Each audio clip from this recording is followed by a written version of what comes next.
that they had put together that we had shared on our Thought Leadership blog, and thought that it would be a great idea for a webinar presentation. It's based on a campaign that was run that was really successful and highly integrated and incorporated search and social and banner, and a great example of how to develop an integrated digital marketing campaign. So we want them to show you how they did it, and hopefully you can bring something back to your office with you once it's finished. This webinar is going to be recorded, and it'll be available as soon as tomorrow at www.aaftl.com. I will broadcast that link out during the webinar so you have it. And with that, I'm going to go ahead and pass the mic over to VJ with Google, who can do some introductions and give you a little bit more information about today's webinar. Go ahead, VJ. Thanks, Phil.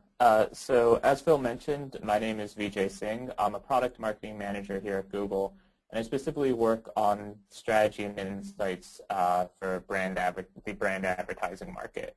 The head of industry who worked with Scott to tell more about the extra space storage story.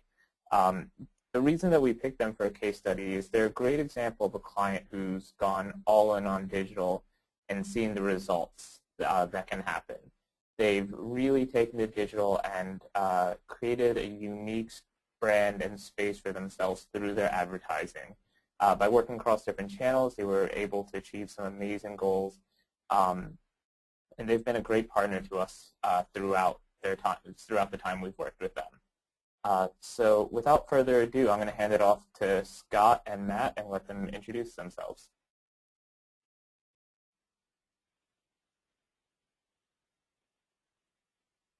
Great. So my name is Matt Rogers, and I am head of industry here at Google. I've been with the company about 10 years and managing a couple different businesses, but primarily focus on both our home services partners now and our legal services partners. So all of that falls within our local category. Scott, would you like to introduce yourself briefly, and then we can move forward with some questions? Sure. My name is Scott Jensen. I have been here at Extra Space Storage for about 7 years now, and oversee business development and strategic initiatives, which primarily revolve around online communication and marketing to our customers. Great. So, as Vijay mentioned, Extra Space Storage is a partner that I began working with around late 2011, early 2012. And during that time, they've just been an amazing partner from a Google perspective. Their team is highly sophisticated, willing to try new products, always more than happy to share feedback on any product challenges or limitations, basically always pushing that envelope. And so our Advertisers in Motion program, they were the first partner that was featured in that program, and I'd highly suggest that you look up Extra Space Storage Advertisers in Motion. There's a lot of background on some of the specifics of their different digital campaigns. But first off, Scott, can you share a little bit of background? Because I think, the slide that you're showing now is really one of the main reasons why we decided that, there's a lot of digital marketers out there that can learn from Extra Space Storage. I'd like to say that this was all due to the partnership directly with my team, but that only happened in 2011, so you can see that the trend line started before that. So could you share a little bit of background on Extra Space Storage? Yeah, so Extra Space, to be clear, is a self-storage company. So we have about 1,100 self-storage properties to roll up your door, put your stuff in when you're moving or when your kid moves off to college, maybe when your aunt dies, some sort of physical storage that you take your stuff down to and store there. And as a marketing department, we are charged with getting customers the information they need so they can make the best decision for their storage needs. We have roughly 650 to 700,000 new customers a year that we need to bring in the most efficient way possible. And one of those ways, and one of the main ways, is from online or from digital marketing. when I started here 7 years ago. Our primary marketing resource was Yellow Pages, followed by direct mail. We're doing some radio, those type of things as well. But as the years have progressed, and honestly as our customers' needs and how their behavior has changed to find their needs has changed, then so have our marketing tactics and gone primarily online at this point. There are still customers out in other channels, but the online is the most efficient one from us and really the big driver in helping us, despite the fact that we are spending more each year as we grow. We have been able to, through more efficient methods, push down our cost per acquisition. And so that's the primary purpose of our marketing department here at ExtraSpace. Great. And then can you share a little bit about sort of the national footprint? And I think if you advance the slides. Right.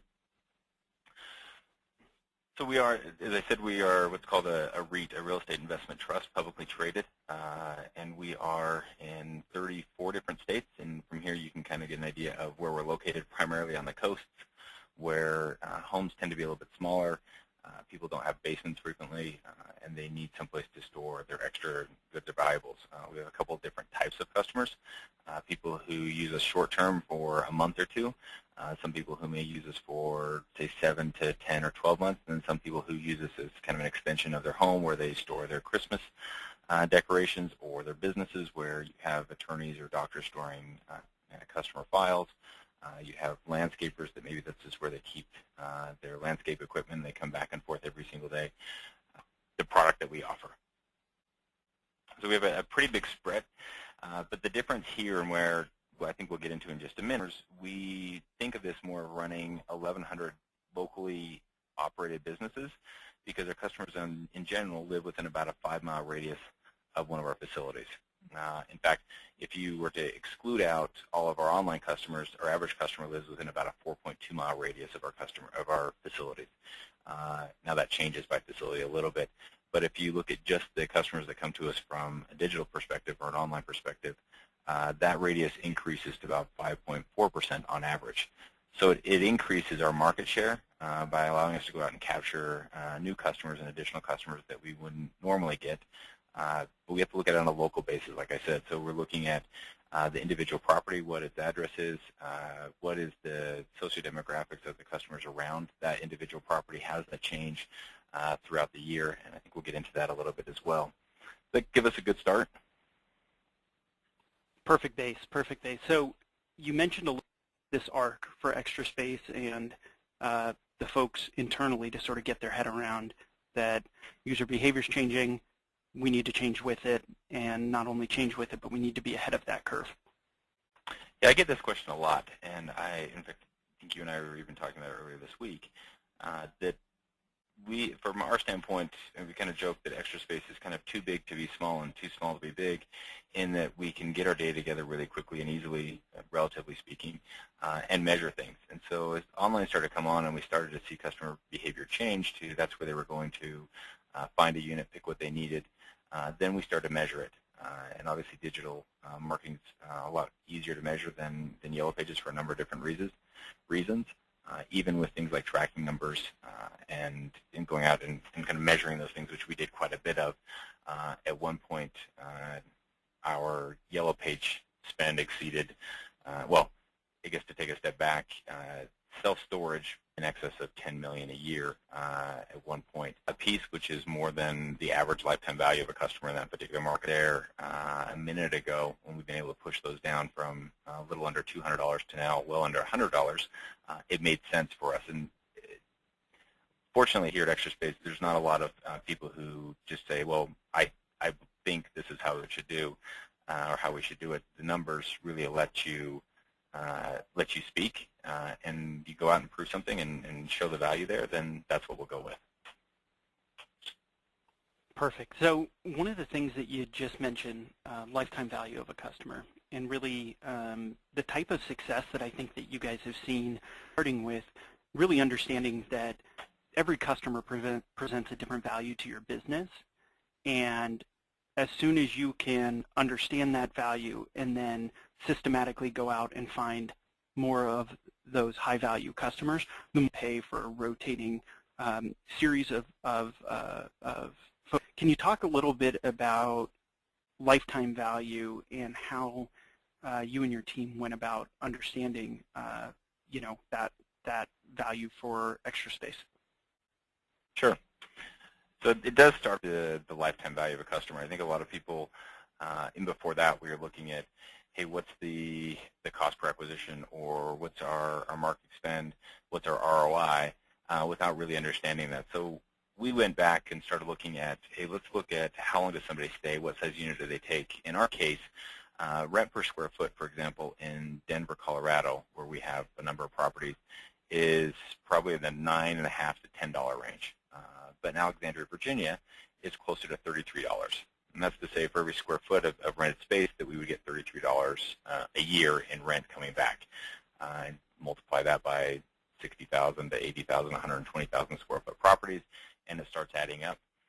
So then it comes back and says, well, if cost per acquisitions are the same between those two, between, say, a customer in Denver and one in Alexandria, Virginia, which would we rather have?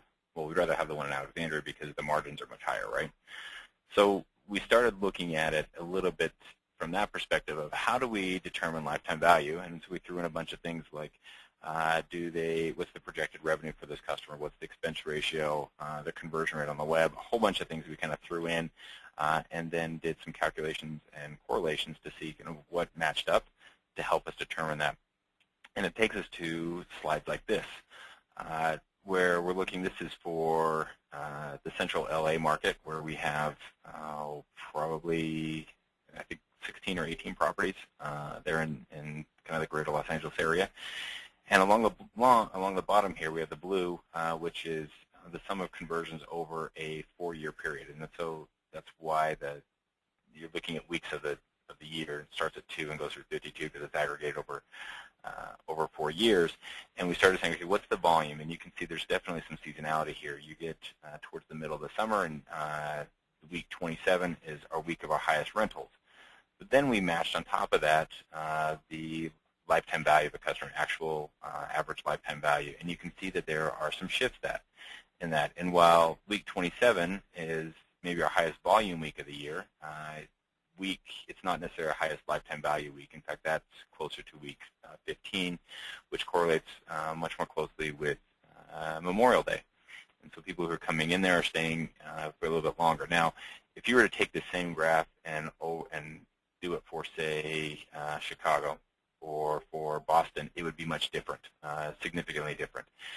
What this allowed us to do is get down to another level of granularity that we hadn't been able to get to before. And we can say, well, we may go in, say, week 7, 8, or 9. There's not a lot of volume there, but the lifetime values are a little bit higher than they would be other times of the year, say, than week 42 or 43. If we have our druthers or our pick, where would we like to get customers? We'd rather get them in week 9, 10, or 11 when lifetime values are higher, or in week 42 or 43. And there's a lot of things that go into making that determination. Sometimes you do want them, sometimes you don't, but at least now we know. And we can then be better educated on when to go out and get customers. So it used to be that our spend mimicked the blue trend line there, that we would spend less in January, February, more in April, May, June, July, and then we'd kind of trail off towards the end of the year. Looking at this, we now take a more flat approach, and you can go out and see that pretty easily. But it changes also by market, where we're in, like I said, 34 different states, and we have 1,100 properties.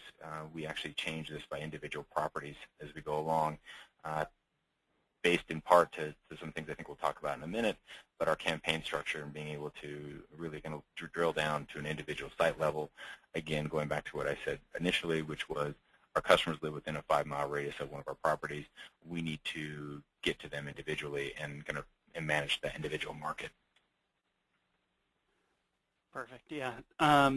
So I think one of the main reasons both myself and my team really enjoy the Extra Space partnership is because you and your team always find a reason to say yes. We'll come to you with solutions, data points, insights, and instead of sort of saying, well, we don't have that that information or we're not looking at that, if there is an opportunity to create greater efficiency or higher yield, there's always been a willingness to sort of dive into those large data sets and truly understand the makeup of your most valuable audience. I think that some of the work that you guys have done now marrying lifetime value to some of the persona pieces is really interesting. Can you talk a little bit about how that started and sort of how it's progressed? Yeah, happy to. So I think it starts with saying and understanding that not everybody's equal. People are different. And Matt, as long as you and I have known each other and we have a lot of similarities, and I think we both enjoy being outside, and Tahoe's a great place, there are also different things that we enjoy customers because we feel like 8% of the total market share. The rest of the 50,000 properties that are out there, and because there's 7 square feet of self-storage for every American, are made up of small mom-and-pop operators, people who are who own 1 or 2 or 3 facilities and don't have the efficiency and the scale.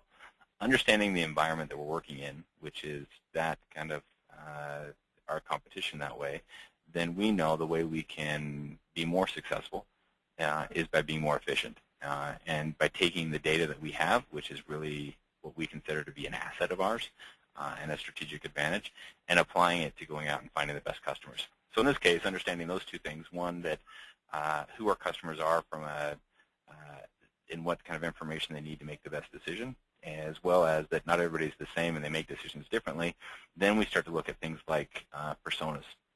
And the way we do that is we take a whole bunch of data points from our CRM system to our accounting systems to obviously customer information, that when they rented, how long they stayed, those kind of things, the price and promotion that they received, the paid search campaign data that we get from that, our SEO data. We put all of that in together into our own data warehouse, which we internally call Q. Long story as to why, but we put it all and mash it together, and allows us to kind of take things that were once in silos, like our call center data, email, SEO data, our pricing data, where they were all in individual pieces, and allows us to merge those things together. So we can start to see patterns and how those things correlate. And you saw that in the previous slide when we talked about lifetime value by week of the month and by market. In that case, we were able to combine and say, hey, somebody came in from a paid search campaign, maybe they went to a call center, they converted, they moved in, and they stayed for 14 months on a 10 by 10 that has a rent per square foot of $14. Well, that gives us a lot. That's data from a lot of different points, but putting that all together allows us to, I think we're going to talk right about that, so we're going to lead into to get to step 1 that you accomplish there is with step 3 of finding more of that right client. Right. So this is, you're right, the fun part, where we start to say, first of all, let's be clear that lifetime value is separate from personas, and we're going to talk about personas now. But first of all, when somebody comes in to our call center or to our website, then we look at historical data, try to match them up as quickly as we can, and make a projection on what we think their lifetime value is going to be. After we've done that, then we start to try to understand what their persona is. And by persona, I mean kind of how do they make decisions? Do they make decisions logically or emotionally? And do they make them quickly or slowly? So just trying to make it really simple on ourselves. So you start to understand, hey, this person makes decisions quickly and logically, so they're going to move fast, versus this person who maybe the humanistic, which we have down in the bottom right-hand corner, Tabitha, makes decisions slowly and emotionally. And we all know people like this. If we're going to put say a celebrity face on one of these people, the Nancy Perna competitive type persona there is more of a Colin Powell, where you're spontaneous or you're fast emotional, your Anthony Garcia is more like a Jim Carrey. And you know that if you're talking to Colin Powell, you talk one way. If you talk to Jim Carrey, you talk another way, if you're trying to get them the information they need to make the best decision for themselves. So that's what we're trying to do, which takes us to this slide. So this is and it's a little fuzzy, and so I apologize, but this is a screenshot of one of the pages on our website talking about climate-controlled storage. There's a number of different reasons for climate-controlled storage, but this was written specifically for the 4 different personas that we target, and they color coordinate with the ones before. So the the top left-hand corner, the person who makes a decision quickly and logically, is highlighted in red. We put bullet points there. We make it kind of a quick snapshot. This is what you need, the information you need to know, and then here's your call to action right away. Versus somebody who makes a decision, again, quickly but less logically or more emotionally. Hey, they want to move on and get to what they're going. We have some videos down there at the bottom that speak to them. And as this page scrolls down, then you see that we get to more of the people who make their decisions more slowly. They're going to kind of pace through everything that we put on there. Personally, I'm the person who likes to move fast. All right, get me in. Does this look kind of what I'm looking for? Is it about the price I was thinking? Great, I'm going to keep going forward. It may be, Matt, that you make decisions logically but a little bit more slowly, so you're going to go through, read all the reviews, read all the people who post reviews, understand those really well before making your decision. It's not a big difference, but it's a subtle enough difference that we feel like we see an impact from that, and so we're starting to understand that. And that moves on, I think, to the next one, which the first part of this is we overlay, again, lifetime value, which you can see we've kind of highlighted that here across the top, $1,300, $1,140. We kind of know discount. Will they take a 6%, a 4%? Then we decide, yeah, we do or don't want to do that. And then we make another decision on, hey, this is a spontaneous or this is a competitive persona. We start feeding them content and come together, which was it was a long process to get there, and it's still being refined, and I would say none of these things are ever done.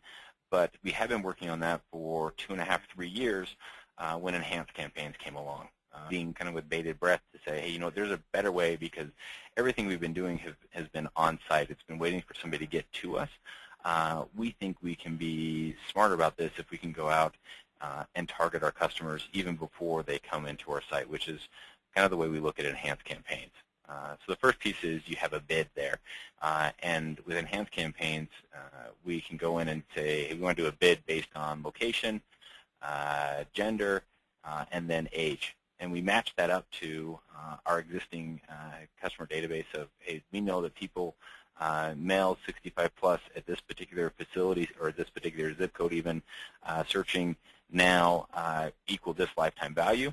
Yes, we want to go after them versus, say, a female at the same zip code that's maybe 19, is a student. She's only going to stay for a month and a half. We're not as interested in getting that person as we are in the other one. Now, if they come, yeah, we'll be happy to take them, but we're willing to spend more to advertise to the greater lifetime value customer. So we take that, and now we start matching that with an ad, and this is where the personas come in. And we know, just using the two examples I gave a minute ago, if it's a 65-year-old male and he is on his desktop computer, the ad is going to speak to storing his valuables and his treasures. Versus if it's that 18-year-old female or 19-year-old female that's the college student, it's about keeping her stuff while she's away. Where is she going to store that IKEA furniture in a place that it's not going to break down faster than it already is? And then we can start to create an ad that speaks to those two people individually so that we create a better experience and something that they understand can talk to. And then we can place a bid based on those two things to begin with. What that turns into is an opportunity to go from where we were at 3 or 4 years ago, which is everybody was kind of random person X. We didn't know who they were, where they were coming from. Now as people come in and we know from both third-party data that people are coming in as well as from enhanced campaigns, things like age and location, then we can start to make better decisions on what content they need, what they need to do to prepare for their move, or if they are, do they need climate control storage so that their records don't warp. It allows us to give our consumer more information so they can make a better decision for their individual needs and wants. That's kind of morphed and grown, so I showed you a slide a minute ago talking about lifetime value, and from here you can see we start adding a whole bunch of other things. We kind of jokingly refer to it around here as the meat grinder, where we just kind of put everything into it and then see what comes out the other end. And so as marketers, all this stuff's available to help us help customers, because if you're new to the product, which less than 30% of our customers have used our product before, sometimes they need some hand-holding. But in a digital age where they aren't necessarily coming into the site to talk to one of our managers, we need to be able to do that online and help them out. Does that help? Yeah, it's all really, really interesting. I think super helpful for this audience. So leading by embracing change, and I think that one of the things that I've really appreciated is that you guys are always sort of 2 steps ahead, whether it be some sort of industry publication or research that's been done, user behavior changes. You guys don't wait for that change to happen before you begin adjusting for it. You're really looking what are the leading indicators, and then how can we get ahead of these different types of changes. So you previously mentioned a little bit about enhanced campaigns, and so can you talk about enhanced campaigns, the shift of your user base to mobile, and how you've embraced and adjusted for that change? Sure. So just to show why, and this goes back a little far, and I think there's some irregularities in here a little bit, but blue line here is showing desktop from 2012, 2013, and I think you'll see latest numbers from 2014 is the desktop search in our category terms is relatively flat. It's up 3 to 5% maybe, but the mobile search is increasing at a very quick rate. And I think 46% if you add in even the last quarter since the holidays, it's gone up more since then. So overall, search for our product is going up in aggregate, but it's coming up much more quickly, or where the growth is on mobile. It's not to say there's not a lot of volume on desktop. There certainly is, but mobile really is coming up quickly, and it's really where the growth is. Understanding that, and again, thinking back to where we are within our industry and playing to our strengths and trying to kind of play away from our weaknesses or our disadvantages, then we know we have to come up with a really comprehensive and useful mobile site. In fact, we will be launching our 3rd version of our mobile site later this week, early next week, in a testing format to help. And we've learned a lot about, from the first one to the second one to the 3rd one now, about how our customers use it, from a UI standpoint to how much does it interact with our call center, which we are very adamant about tracking those 2 things together, making sure that if somebody calls from our mobile phone, from their mobile phone, from our website, and it goes to our call center, that we can help transition that person really well and make sure that we're getting them the best information. If we're offering one price and promotion on our desktop or our mobile site, that's got to carry through to that same customer at the same time at our call center. And so we've built tools that allow us to do those, that integrate those 2 things together, which are kind of fun, but also allow us to test much more quickly and understand where those people are coming from. And then adding to that, we see changes in rentals coming from the mobile device. So it's not just that we're getting more volume, but we're actually seeing an increase in conversion rate.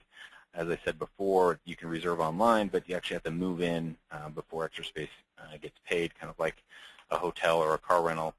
You may reserve it online, but until you actually show up and pay for it, it doesn't mean anything. In our case, we're seeing increases in conversion rates to an actual customer, or move-in rates, is what we refer to them here as, for people using mobile devices as well. So it's become a bigger focus for us, and again, allowing us to use our strengths to help our position in our company. Coupled with that, then we're pretty active in making sure that customers can contact us and have an experience if they're going to be working with us for 12, 14, 16, 24 months in a lot of cases. Then we have mobile apps that allow them to track their stuff, or to pay their bills, or to interact with our site managers or our company, just trying to facilitate that process and make it easier for people all the way around. Great. So the last part, which I see says step 4, but really step 5, is developing best-in-class programs. So you guys have regularly gone to, no matter what the product feature is, the platform, whether it be an attribution strategy or the like, always looking to develop the best possible program for each of the different initiatives that you run, and you have a very extensive team, quite the cast of characters, which also makes it fun. But can you talk a little bit about some of the different programs and why you put such an emphasis on, not just doing it, but doing it to the best of your possible abilities? Yeah, and I guess that I'm a little bit at a loss here to a certain degree because I don't think of it that way normally, but I think that it gets pointed out to me occasionally that it's partly personality of me individually, and then I think it's also the company as a whole that we're never quite satisfied with where we're at. We know there's always room for improvement. We joke around here the optimization, the word is actually plural, and it goes on and on and on because you keep going over and over. There's always iterations. What we found, though, is that what we thought originally were kind of the low-hanging fruit weren't. That, yeah, you had to kind of create a foundation or something to work from, but that as you start to iterate and as you start to test and as you start to go on, that there are bigger and bigger gains to be made, which I know is counterintuitive and kind of goes against what a lot of other people are saying, that hey, you go out and you pick up some things. And yeah, there's some easy wins like implementing email programs if you haven't done that before. But we see much bigger gains as we've gone on and done additional programs. So we look at it a little bit like this. So in optimization, we have unique experiences. We're aggressively testing. We run a couple hundred tests a year on our website alone. Despite, and you can go look up our Alexa score, we don't have a ton of traffic in comparison to other sites. But we figure out new and better ways to test and how do we get those things out. And then we get big results from it. So increasing 20% conversion rate is millions and millions and millions of dollars to Extra Space, which is kind of how, for lack of a better term, how we win. If we can make sure that our customers are getting a good experience, that they're understanding what they need to, and that they rent with us instead of going with our competitor, that's kind of what we're going after. And so these things adding up help us to continue to grow, help us to continue to feel kind of a sense of satisfaction, and obviously help continue to pay for my kids' baseball that seems to get more expensive every year. So a couple of examples of that would be things like our facility page, and this is, we have, like I said, 1,100 facilities around the country. This has gone through and continues to go through a bunch of different testing. You can see the old page on the left-hand side versus the new page on the right-hand side, and this is a change. I mean, we tested this 3 or 4 years ago. We found that the photo, the larger it was, the more it increased conversion rates. Well, the last couple of years, we've been able to play around with that, and the photo's now a little bit smaller than what it used to be, and conversion rates have gone up. So there are no sacred cows here, and everything is open to be tested and tried again. And you can see the format has changed. Things are constantly in motion. Quickly, I highlight on the bottom, that right-hand side where it says use size calculator. I hate that thing. It looks like it's just plastered on there, stuck on there, glued on there. It doesn't. I've tried to get that thing off that page 3 or 4 times. Every time we do it, conversion rate tank. They go down. And so we leave it on there even though it doesn't fit the design and it looks like it's out of place, but people like it. And so we try to figure out, okay, how can we get this back in here? So even though I personally don't like it, it doesn't matter. It's what works best for the customers. And so you see, I mean, like I said, even a 49% conversion rate in improvement in this page, $40 million. That's enough for us to pay attention to and make a difference on. Then we do things like try to be more complicated in our email campaigns and understanding who our customers are. And each of these, this kind of represents the email programs that are going out. And each of the individual emails, we also like to specialize to that individual customer. So if you came to the website before and you didn't see a video, for example, on our sizes, and we have videos out there to help people pick, do I need a 5x5 or a 10x10 or a 10x15? If you didn't see those videos, then we try to highlight those in follow-up emails because we know conversion rates increase by 7 to 10%, depending on a few of the factors, if you watch a video. And so we'll follow up with a follow-up email or through social media or through your next experience as you come in. We may put a video towards the top of the page and try to highlight it because we know making that decision and comparing your son's 12x12 bedroom and all the stuff that's in there and how much space do you need? Do you need a 5x5 or a 10x15 or a 10x10? How much space do you need to get all that stuff in there? that matters. And so we have to try to convey the known, which is your son's bedroom, to the unknown, our storage space. And the more efficient we come about that, we can. So we set up programs that are kind of complex, and this is, I think, a simplified version of our email program and how it's laid out to help customers as they come through that process. We do quite a bit of remarketing, and we use, obviously, the Google remarketing tools for that. Again, somebody comes to they come to our site, they search, they leave, they go someplace else. You'll see follow-up ads that are unique and specific to them. If they, again, kind of harping on the video one, if they didn't watch the video the time before, then maybe we'll highlight that. Maybe they did see the video, but they didn't use a size guide, or they didn't see about the fact that Extra Space is one of the largest users and purveyors of solar technology in the country. We put a bunch of solar panels on numerous number of our properties and feed a bunch of energy back into the grid. If you didn't see that before, and we know from your persona that that's something that's of an interest to you, that you are concerned about the environment as we are, then we may highlight that for you if that would help you make your decision. From there, we've talked and touched a little bit on our paid search campaigns. From this, we can say, hey, and I gave this example before, if you're a male 18 to 25 living in Los Angeles, you're going to get one type of ad. Easy, low-cost storage versus if you're a 25 to 35-year-old female in Dallas, we're going to highlight our brand if we know that you've been here before and you've come back. And then you're going to get a different experience when you come on our website. You're going to have, in this case, you can see we've changed the phone number up in the right-hand corner for the two people, and that we may think, actually the algorithms may think that this rendering of the phone number is more likely to help you to call, and we know if you call this person, it makes more sense for you from a conversion standpoint and from an ROI standpoint. All those things change quite a bit. I didn't show an example of creative changing a whole lot here, but we do that.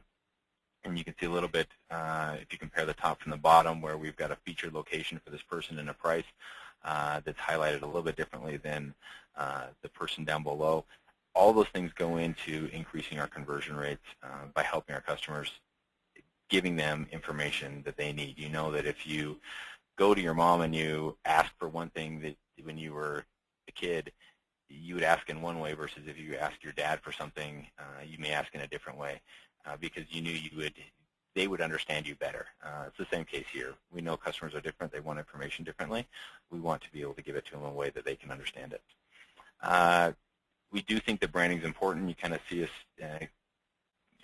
talking about kind of our opportunities and advantages, but we think the branding is it needs to be a consistent message all the way across, and you highlight different pieces of that message depending on the customers they come through. So we have 3 different cases. You can see they're all branded very similarly, but they are speaking to different people. I gave the example of Extra Space being kind of environmentally friendly and conscientious here.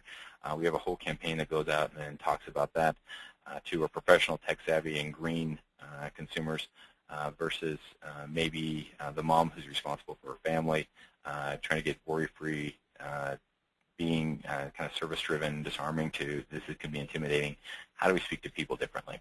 And so we do quite a bit of that. And then we've talked quite a bit about this, Matt.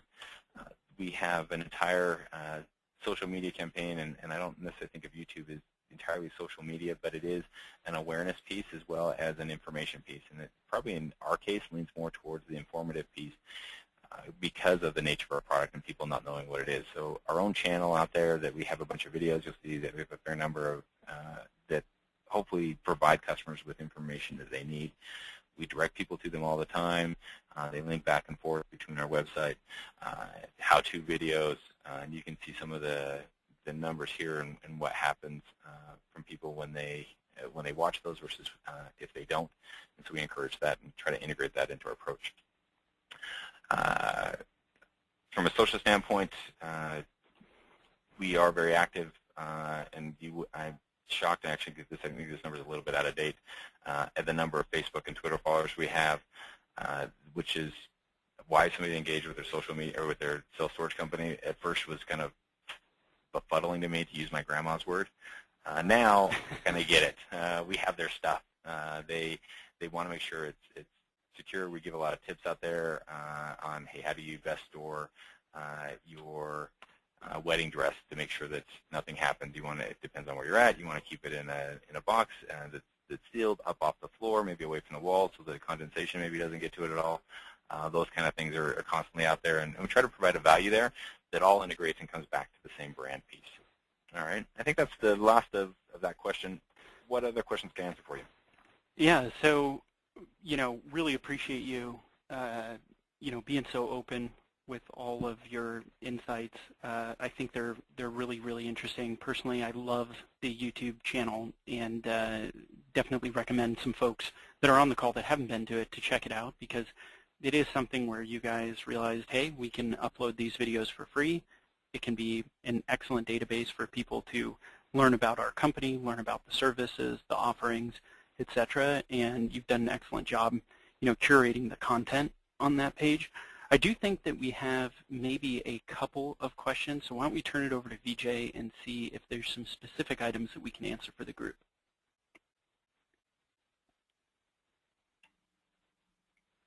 Hey guys, thanks so much. So Scott, Matt, first of all, thanks on behalf of everyone here for giving such an awesome talk. Let's dive into some of the questions which have been coming in. First, CC Chan, and I'm sorry if I mess up anyone's name in advance, asked, for the searches graph you showed earlier, was that for all search engines or a specific search engine? I believe that one that we're looking at was for Google specifically, which is still the dominant share of our traffic. Got it. Cool. So here's another question from Tony, and this one's more of a Google question. So Matt, if you have an answer, feel free to jump in. How does Google serve up ads to specific demographics? Does it rely on the user being signed into Google+, or did I misunderstand the ads Scott spoke to earlier? It sounded like his company was scheduling ads for those demographics. So I think this question is just, go ahead. Yeah, I was going to say that I think the question is actually probably for both of us. So I'll let Scott talk specifically to how they dynamically render different landing pages based on some factors based on location, time of day, etc. But for the demographics piece, most of the demographic targeting in the different features are display network specific, so Google GDN. And so you can go in there, and there's a few different pieces of information that you can select to decide which users you want to reach. And much of that is based on, if you look at when you're a logged in user, if you search Ads Preferences Manager, you can see how Google profiles you as a user and your interests, your gender, your age, all of these different factors based on your search history. And then, Scott, do you want to touch a little bit more specifically on how you guys utilize some of the inputs? Sure. So oftentimes we'll take those inputs that we get. We know what campaigns we've set up and what the profiles of the people are that are coming in on those campaigns. We read that. We also marry that with kind of pre-click data as well as on-site data, knowing, for example, what operating system somebody's coming in on, if it's been what time of day they're coming in. That's pretty easy to do.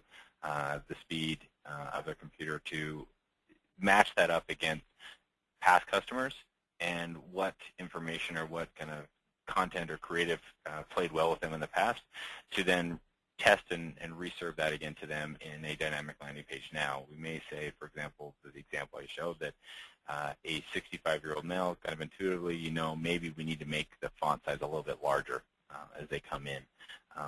Well, knowing the campaign they came in on and maybe the operating system matching those two things up, you kind of get an idea of that, and you would make the font size larger so that it's a little bit easier to read that way, versus some maybe it's a female coming in on the middle of the day. They traditionally maybe take a little bit longer on the site, so you can lay things out, let it kind of elongate things, let them scroll through things a little bit more. And so matching those pages up becomes just kind of a matching of, well, first of all, it's a little bit of a trial and error based on some intuition, and then kind of refining the process and iterating and testing on top of it. Got it. Thank you. So we have another question, and this one's from Anthony Hendricks. What programs do you use to collect customer data? Is it mostly focused on Google AdWords Insights? No, I would say that's one of it. One of the systems, we also have obviously a bunch of surveys and customer inquiries that we're trying to do. So it's a combination of both qualitative and quantitative data that we pull together from a number of different resources, and that's kind of what I was getting at in the database slides, where we bring data in from a bunch of different places and match together to help us make better decisions that way, if that helps. Got it. Yeah. And then we'll finish up with one more question, also from Anthony Hendricks. He says that his company is focused on businesses, and he was wondering if you had any tips from digitally marketing to large groups. Yeah, I think probably, Scott, you can give your opinion and I can give mine. I think that obviously B2B versus B2C is a different strategy. I think the level of targeting that you can do via Google AdWords now really allows you to segment different audiences, especially on our display network, understand those backgrounds.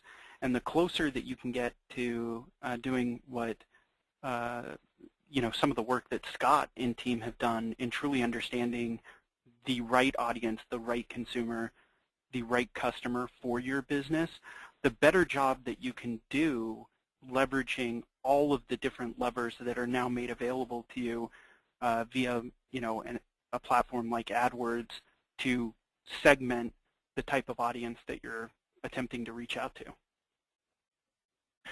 Yeah, I would think I would echo that a little bit, although I do think that the ability from, I guess just my nature is, and I'm familiar with the B2B market, is I don't think it's, and I hope you got that from this presentation, it's not a speaking to a mass audience.